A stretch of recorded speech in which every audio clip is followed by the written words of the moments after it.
Hello hi everyone, നമസ്കാരം and welcome to reaction by Arun Chullikkal. എല്ലാവരും സുഖമായിരിക്കുന്നുവെന്ന് വിശ്വസിക്കുന്നു. നയൻതാരയും ധനുഷും തമ്മിലുള്ള ഒരു കോൺഫ്ലിക്റ്റ് കഴിഞ്ഞ ദിവസം നമ്മൾ ഡിസ്കസ് ചെയ്തിട്ടുണ്ടായിരുന്നു. നയൻതാര നെറ്റ്ഫ്ലിക്സിന് വേണ്ടി ഒരു ഡോക്യുമെന്ററി തയ്യാറാക്കുന്നു.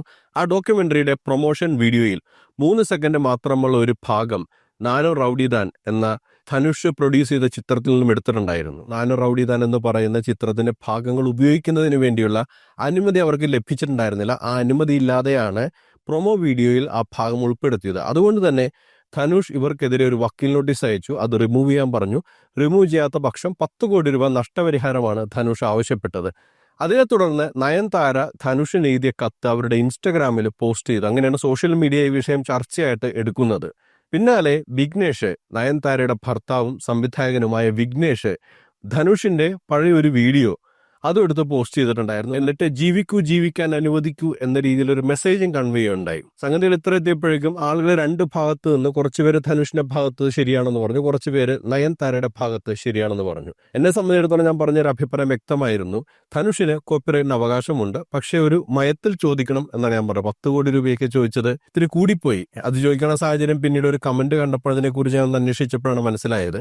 നാനോ റൗഡിദാൻ എന്ന സിനിമ 6 കോടി രൂപ ബഡ്ജറ്റിട്ട സിനിമയായിരുന്നു. പക്ഷേ ഈ സിനിമയുടെ ഇടയിൽ വെച്ചാണ് വിഘ്നേഷും നയൻതാരയും തമ്മിൽ പ്രണയത്തിലായത്. സിനിമയുടെ ഷൂട്ടിംഗ് വൈകുന്നതിൽ ഇവരുടെ പ്രണയം വലിയൊരു റീസൺ ആയിരുന്നു. അങ്ങനെ 12 കോടിയോളം രൂപ അധിക ചെലവ് ധനുഷിന് ഈ കാര്യത്തിൽ വന്നു. ഇനിയിപ്പോൾ അത് തിരിച്ചു പിടിക്കാനാണോ 10 കോടി ചോദിച്ചതെന്ന് വെച്ചാൽ അറിയില്ല. പക്ഷേ ഈ ഒരു സിനിമ അവരുടെ ഇടയിൽ ഒരു ഫ്രിക്ഷൻ ഉണ്ടാക്കി എന്നുള്ളത് ശരിയാണ്. അത് 2016 മികച്ച നടിക്കുള്ള ഫിലിംഫെയർ അവാർഡ് ലഭിച്ച സമയത്ത് നയൻതാര പറയുകയും ചെയ്തു, എന്റെ ഈ ചിത്രത്തിൽ അഭിനയം നിർമ്മാതാവെ ധനുഷ് ഇഷ്ടമായിരുന്നില്ല, ക്ഷമിക്കണം, ഇനിയുള്ള സിനിമയിൽ നന്നായിട്ട് ചെയ്യാം. അതൊരു തരത്തിൽ പറയുകയാണെന്നുണ്ടെങ്കിൽ ഒരു സറ്റേറിക്കൽ ക്രിറ്റിസിസം ആയിരുന്നു എന്ന് വേണമെങ്കിൽ പറയാം. അതേസമയം തന്നെ ഇവരുടെ ചിത്രം റിലീസ് ചെയ്യുന്നുള്ള സപ്പോർട്ട് ധനുഷ് കൊടുക്കണമെന്നും പറയണ്ടായിരുന്നു. പക്ഷെ ഇപ്പോൾ 2 പേര് രംഗത്തെത്തിയിരിക്കുകയാണ്. ഒന്ന് കരിങ്കാളിയല്ലേ എന്ന് പറയുന്ന പാട്ട്, വളരെ പ്രസിദ്ധമായ പാട്ടാണ്. കരിങ്കാളിയല്ലേ കൊടുങ്ങല്ലൂർ വാഴണ പെണ്ണാള് എന്ന് തുടങ്ങുന്ന പാട്ട് വളരെ ഹിറ്റായിരുന്നു. അത് ആവേശം എന്ന സിനിമയിൽ ഉപയോഗിച്ചിട്ട് വീണ്ടും ഒരു റിലീസ് ചെയ്തതിൻ്റെ ഒരു പ്രതീതിയായിരുന്നു. ഒരുപാട് പേര് റീൽ ചെയ്തിട്ടുള്ളൊരു സംഭവമാണ്. അത് പ്രൊഡ്യൂസറിന്റെ അനുവാദമില്ലാതെ നയൻതാര ഒരു അഡ്വർടൈസ്മെന്റിന് വേണ്ടി, ഒരു കമേഴ്ഷ്യൽ ആഡിന് വേണ്ടി ഉപയോഗിച്ചു. രണ്ടാമത്തെ കാര്യം, SS കുമരൻ എന്ന് പറയുന്ന ഒരു നിർമ്മാതാവ് സംവിധായകനുമായ വ്യക്തിയുണ്ട് തമിഴ് ഫിലിം ഇൻഡസ്ട്രിയിൽ. അദ്ദേഹം രജിസ്റ്റർ ചെയ്ത് വെച്ചിരുന്ന ഒരു പേര് അയാളുടെ അനുവാദമില്ലാതെ വിഘ്നേഷ്, നയൻതാരയുടെ ഭർത്താവ്, അദ്ദേഹത്തിന്റെ സിനിമയ്ക്ക് എടുത്തിട്ടു.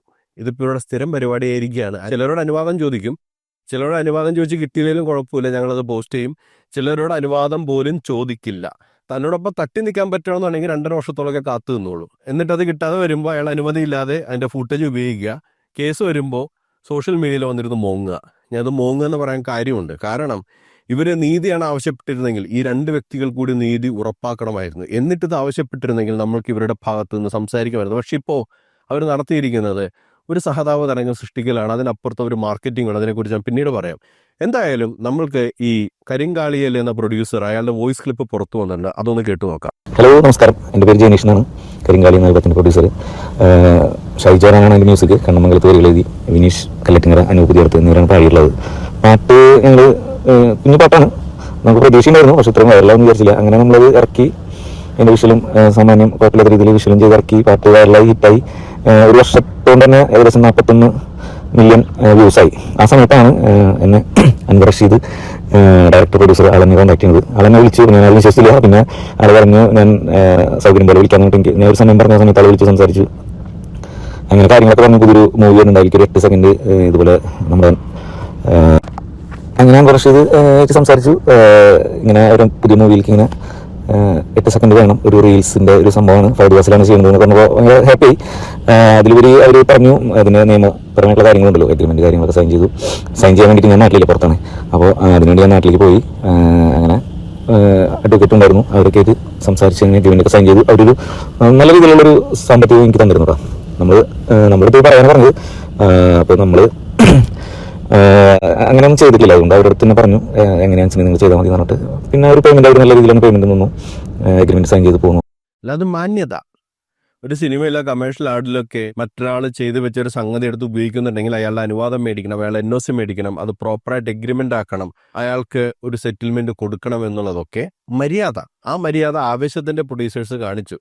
ആവേശത്തിൽ അതൊന്നുകൂടി വന്നതിന് ശേഷമാണല്ലോ ഇത് ഞാൻ നേരത്തെ പറഞ്ഞ പോലെ ഒരു റിലീസ് ചെയ്ത പ്രതീതിയായിരുന്നു. ഒരുപാട് പേര് ആ സിനിമയിൽ കാണുന്നത് പോലെ തന്നെ ഫഹദ് ഫാസിലിന്റെ രംഗണ്ണൻ എന്ന കഥാപാത്രം അതിൽ റീൽ എടുക്കുന്നതായിട്ടാണ് കാണിക്കുന്നത്.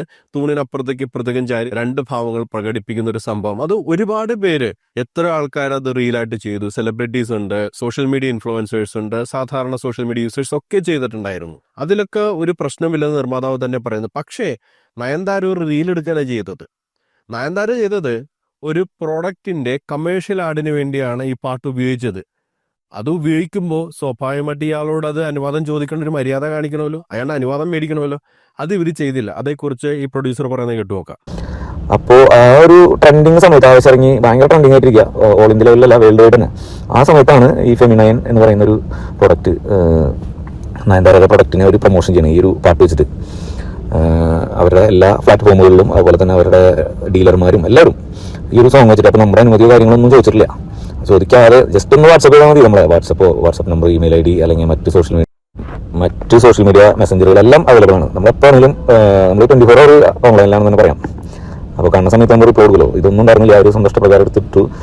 അങ്ങനെ ഞാൻ അവരെ കോൺടാക്ട് ചെയ്യാൻ ശ്രമിച്ചിരുന്നു. അപ്പോൾ അവരുടെ ഒരു ഡിജിറ്റൽ മാർക്കറ്റിംഗ് ടീമോ ഏതൊരു ടീം അവരായിട്ട് സംസാരിച്ചപ്പോൾ അവർ പറഞ്ഞു, നിങ്ങൾ നിങ്ങളുടേതായ രീതിക്ക് പോക്കോ, ഞങ്ങളത് ചെയ്യും. അങ്ങനത്തെ ഒരു ആറ്റിറ്റ്യൂഡാണ് സംസാരിച്ചത്.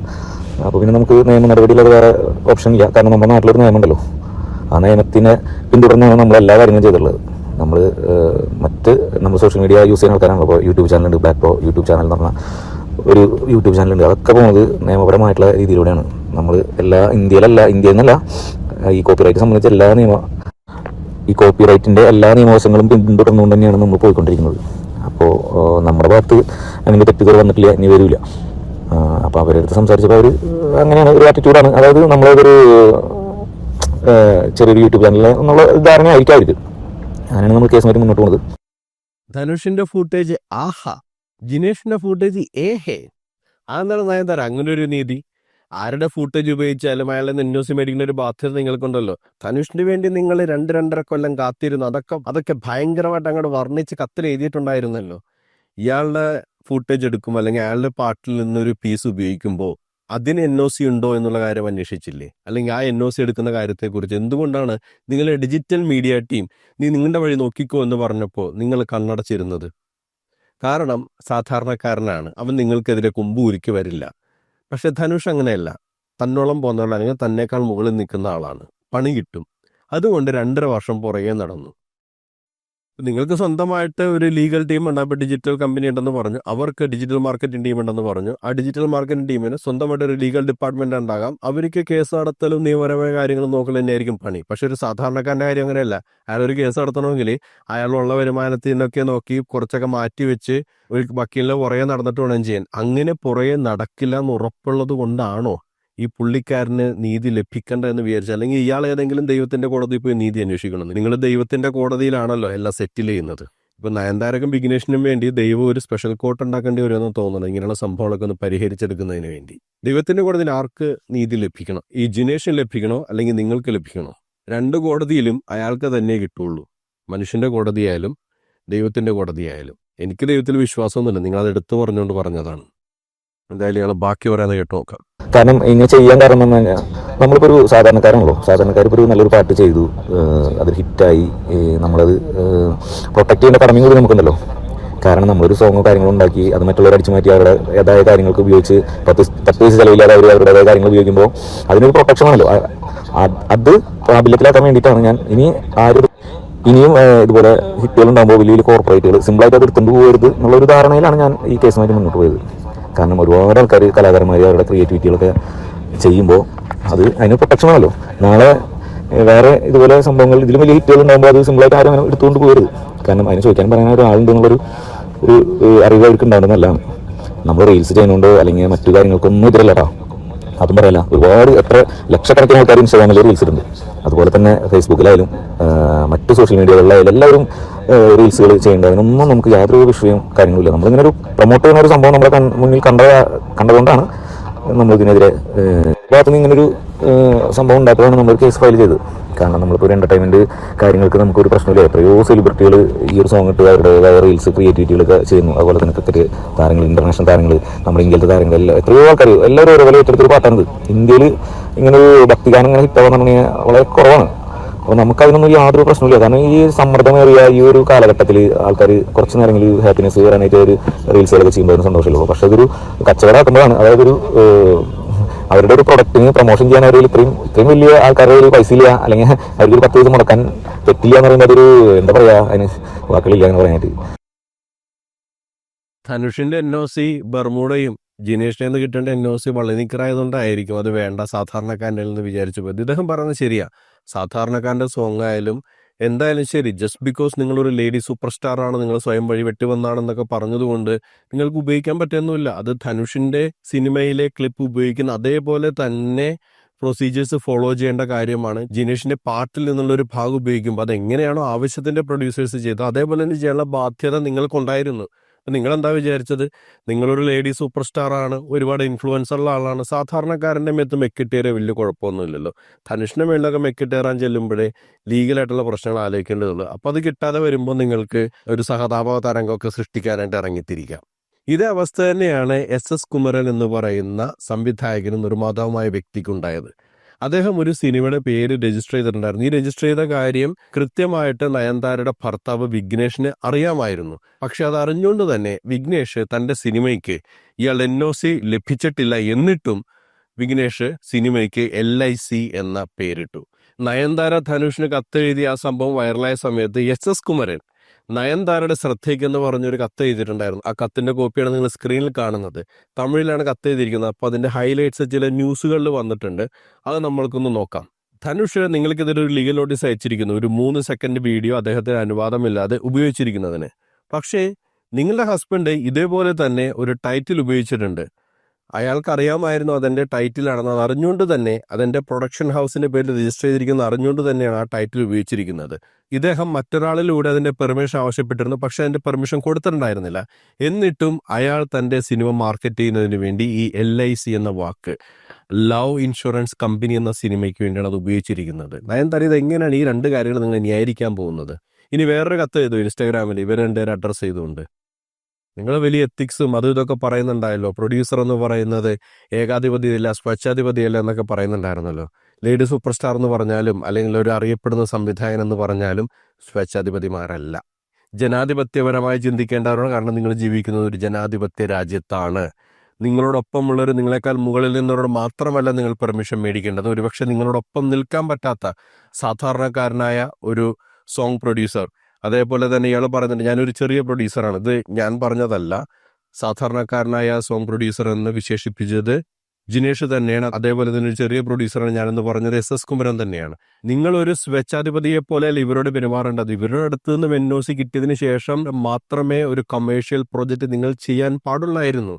എവിടെ പോയി നിങ്ങളുടെ നീതിബോധം? ഇനി ഏതെങ്കിലും ജർമ്മൻ വാക്കുണ്ടോ ഇതിനെയൊക്കെ വിശേഷിപ്പിക്കാൻ പറ്റിയത്? അദ്ദേഹം പറയുന്നത് തുടർന്നൊന്ന് വായിച്ചു നോക്കാം. നിങ്ങൾ 2 വർഷത്തോളം ധനുഷിന്റെ കയ്യിൽ നിന്ന് പെർമിഷൻ കിട്ടാൻ വേണ്ടി വെയിറ്റ് ചെയ്തു. കാരണം അയാൾ വളരെ പവർഫുള്ളായ ഒരു മനുഷ്യനായതുകൊണ്ട്. ഞാനൊരു ചെറിയ പ്രൊഡ്യൂസറാണ്, അതുകൊണ്ട് എന്നെ ചവിട്ടി മെതിച്ച് നിങ്ങൾക്ക് പോകാം. ഇതെനിക്കുണ്ടാക്കിയ വ്യസനം ഏത് ദൈവത്തിന്റെ കോടതിയിലാണ് ഞാൻ പോയി പറയേണ്ടത്? ദൈവത്തിന്റെ കോടതിയിലെല്ലാം സെറ്റിൽ ചെയ്യുന്ന നയൻതാര, ഈ 2 പേരുടെയും വിഷയം ഏത് ദൈവത്തിന്റെ കോടതിയിൽ എടുക്കണം? നിങ്ങളിപ്പോൾ മനുഷ്യന്റെ കോടതിയിലുള്ള കാര്യങ്ങളൊന്നും അംഗീകരിക്കില്ലല്ലോ. നിങ്ങൾ ഏത് ദൈവത്തിന്റെ കോടതിയിൽ പോയാലും ഈ വിഷയത്തിൽ നിങ്ങൾക്ക് നീതി ലഭിക്കുമെന്ന് തോന്നില്ല. കാരണം ചെറിയവരാണെന്ന് കരുതി ചവിട്ടി മെതിച്ചിട്ടാണ് നിങ്ങൾ മുന്നോട്ട് പോയത്. അദ്ദേഹം പറയുന്ന ബാക്കി കാര്യങ്ങൾ, എല്ലാ ഫിലിം മേക്കർമാരും സമയവും പൈസയും മുടക്കിയിട്ടാണ് സിനിമ എടുക്കുന്നത്. അതുകൊണ്ട് തന്നെ അയാളുടെ സിനിമയിൽ നിന്ന് എന്തെങ്കിലും നിങ്ങളുടെ ബിസിനസ് ആവശ്യത്തിന് വേണ്ടി ഉപയോഗിക്കണമെങ്കിൽ അയാളുടെ പെർമിഷൻ ലീഗലായിട്ട് വാങ്ങേണ്ട ആവശ്യമുണ്ട്. ഇപ്പം നിങ്ങളിത് ചെയ്തത് ഫ്രീ ആയിട്ടല്ലല്ലോ, നിങ്ങളും ഇത് പൈസയ്ക്ക് വേണ്ടി ചെയ്ത സംഭവമാണ്. അതുകൊണ്ട് തന്നെ ടൈറ്റിൽ ആയാലും ഫൂട്ടേജ് ആയാലും പ്രോപ്പർ പെർമിഷനോടെ മാത്രം ഉപയോഗിക്കുമ്പോൾ, അല്ലാതെ നിങ്ങളുടെ ഇഷ്ടത്തിന് പെർമിഷൻ ഇല്ലാതെ ഉപയോഗിക്കുന്നത് ഒരു തെറ്റായ എക്സാമ്പിളാണ് നിങ്ങൾ ഫിലിം ഇൻഡസ്ട്രിയിൽ സെറ്റ് ചെയ്യുന്നതെന്നാണ് ഇദ്ദേഹം പറയുന്നത്. എന്താണ് നയൻതാരയ്ക്ക് ഈ വിഷയത്തിൽ പറയാനുള്ളതെന്ന് കേൾക്കാൻ എനിക്ക് സത്യത്തിൽ താല്പര്യമുണ്ട്. ഈ 2 പേരുടെയും കാര്യത്തിൽ 3 പേജോളമുള്ള കത്ത് എഴുതിയ നിങ്ങൾ ഒരു പാരഗ്രാഫെങ്കിലും ഈ വിഷയത്തെക്കുറിച്ചൊന്ന് എഴുതണം. അത് വായിക്കാനായിട്ട് ഞങ്ങൾക്ക് താല്പര്യമുണ്ട്. ഞാൻ നേരത്തെ പറഞ്ഞു, ഇവർ ഈ സംഭവം ചെയ്തത് സഹതാപ തരംഗം കിട്ടാൻ വേണ്ടി മാത്രമല്ല, ഇത് മാർക്കറ്റ് ചെയ്യാൻ കൂടിയാണ്. സംഭവം 2 വർഷം മുന്നെയാണ് ഇവരുടെ വിവാഹം നടന്നത്. ആ വിവാഹത്തിന്റെ വീഡിയോയുടെയും ഫോട്ടോഗ്രാഫ്സിന്റെയും ഡിജിറ്റൽ കോപ്പിറൈറ്റ്സ് മൊത്തമായിട്ട് കൊടുത്തിരിക്കുന്നത് നെറ്റ്ഫ്ലിക്സിനാണ്. ഒരാൾക്ക് അയാളുടെ സ്വന്തം മൊബൈൽ ഷൂട്ട് ചെയ്തായിക്കോട്ടെ, ഫോട്ടോ എടുത്തായിക്കോട്ടെ, അത് വേറെ സ്ഥലത്ത് പ്രസിദ്ധീകരിക്കാനുള്ള അവകാശമില്ല. മുഴുവൻ റൈറ്റ് നെറ്റ്ഫ്ലിക്സിന് മാത്രമാണുള്ളത്. ആ സംഭവം 2 വർഷം മുമ്പ് റിലീസ് ചെയ്തെങ്കിൽ ആൾക്കാർ കണ്ടേനെ. കാരണം ഇവരുടെ കല്യാണം ഒരുപാട് കൊട്ടിഘോഷിക്കപ്പെട്ട കല്യാണമായിരുന്നു. സൗത്ത് ഇന്ത്യയിലായിക്കോട്ടെ, അല്ലെങ്കിൽ ഇന്ത്യ മൊത്തം ശ്രദ്ധിക്കപ്പെട്ട കല്യാണങ്ങളിലൊന്നായിരുന്നു. അത് അന്ന് റിലീസ് ചെയ്തെങ്കിൽ കാണാൻ ആൾക്കാരുണ്ടായിരുന്നേനെ. പക്ഷെ ഇന്ന് അതിന്റെ പ്രാധാന്യം പോയി. ഇപ്പൊ ഇവരുടെ ഈ ഡോക്യുമെന്ററിയെ കുറിച്ച് ആൾക്കാർ ചർച്ച ചെയ്തത് തന്നെ ഇൻസ്റ്റാഗ്രാമിൽ ഇങ്ങനെ ഒരു പോസ്റ്റുമായിട്ട് നയൻതാര വന്നതിന് ശേഷമാണ്. അല്ലെങ്കിൽ എത്ര പേര് ശ്രദ്ധിക്കുമായിരുന്നു ഈ സംഭവം. ഇവർ തന്നെ ആ ലെറ്ററിൽ പറയുന്നുണ്ട്, ഞങ്ങൾ NOC കിട്ടാത്തത് മൂലം ഉപയോഗിച്ചിരുന്ന ചില ഭാഗങ്ങൾ കട്ട് ചെയ്തതിന് ശേഷം റീഎഡിറ്റ് ചെയ്തതിന് ശേഷമാണ് അതിന്റെ ഫൈനൽ ഫോം ഉണ്ടാക്കിയത്. അപ്പോൾ ഒറിജിനൽ കണ്ടന്റ് ഇല്ലാത്തൊരു കാര്യം ടീസറിൽ നിങ്ങൾ ഉൾപ്പെടുത്തിയത് എന്തിനാണ്? അത് ഉൾപ്പെടുത്തി കഴിഞ്ഞാൽ നിങ്ങൾക്കറിയാം അത് വിവാദമാകുമെന്നും ധനുഷ് കേസിന് പോയി കഴിഞ്ഞാൽ അത് ആൾക്കാരുടെ ശ്രദ്ധ നേടുമെന്നും ഒക്കെ നിങ്ങൾക്ക് ഉറപ്പായിട്ട് അറിയാമായിരുന്നു. അപ്പോൾ സഹതാപത്തോടൊപ്പം മാർക്കറ്റിംഗ് കൂടി ഉദ്ദേശിച്ച് തന്നെയാണ് ഇതൊക്കെ നിങ്ങൾ ചെയ്തിട്ടുള്ളത്. എന്തെങ്കിലും ആയിക്കോട്ടെ, നിങ്ങൾക്ക് നിങ്ങളുണ്ടാക്കുന്ന ഡോക്യുമെന്ററി അല്ലെങ്കിൽ നിങ്ങളുമായിട്ട് ബന്ധപ്പെട്ട വീഡിയോ അതിന്റെ ഡിജിറ്റൽ റൈറ്റ്സ് വിൽക്കാനും അത് വിറ്റ് കാശാക്കാനുള്ള അവകാശമൊക്കെ നിങ്ങൾക്കുണ്ട്. അതൊക്കെ സമ്മതിച്ചു. പക്ഷെ ഈ 2 പേരുടെ കാര്യത്തിൽ ഇവരെ ചവിട്ടി മെതിച്ചിട്ട് നിങ്ങൾ എന്ത് നീതിയാണ് ദൈവത്തിന്റെ കോടതിയിൽ പോയി ചോദിക്കാൻ പോകുന്നത്? ദൈവത്തിന്റെ കോടതിയിൽ നിന്നല്ല, മനുഷ്യന്റെ കോടതിയിലും നിങ്ങൾക്ക് ഈ വിഷയത്തിൽ നീതി ലഭിക്കാനേ പോകുന്നില്ല. 2 പേരും പറഞ്ഞിരിക്കുന്നത് അവരുടെ അനുവാദമില്ലാതെ എടുത്തിരിക്കുന്നത്. നിങ്ങളുടെ സ്ഥിരം പരിപാടിയാണോ ഒരാളുടെ അനുവാദമില്ലാതെ അയാളുടെ സംഭവം എടുത്തിട്ട് നിങ്ങളുടെ ക്രിയേറ്റിവിറ്റിയിൽ ഉപയോഗിക്കുക എന്നുള്ളത്?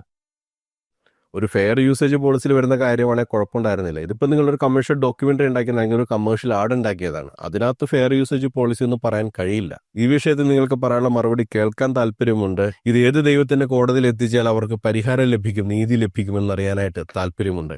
എന്താണ് ഈ വിഷയത്തിൽ പ്രേക്ഷകർക്ക് പറയാനുള്ളത്? അത് കമന്റായിട്ട് രേഖപ്പെടുത്തുക. മറ്റൊരു പ്രതികരണമായി നമുക്ക് വീണ്ടും കണ്ടുമുട്ടാം. അതുവരേക്കും ബൈ ബൈ, ടേക്ക് കെയർ.